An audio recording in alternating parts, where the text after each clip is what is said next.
Looks like you've gotten yourself a Ziptrak from us. Thanks for that. So in this video, we'll show you how you can use your Ziptrak the right way. When you're pulling it down, hook onto the bar as close to the center as possible. Just take note that the hole you see in the middle may seem like the perfect place to hook, but you wouldn't want to do that. That's meant for you to release the lock when your Ziptrak is down. Once it's down, its perfectly polished look creates a living space in your balcony. But what if one day you realize that there's a smiley face on your beloved Ziptrak?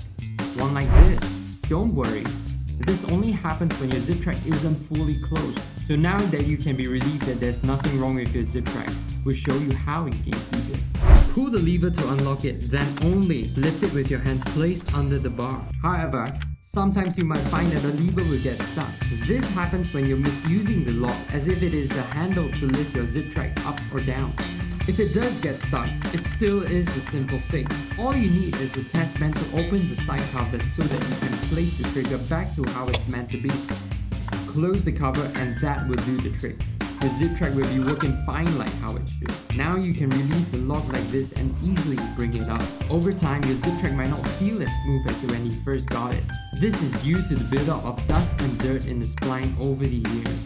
To counter this, a few sprays of WD-40 Specialist High Performance Silicone Lubricant on the splines of your Ziptrak will do the trick. Once again, thank you for purchasing a Ziptrak from us.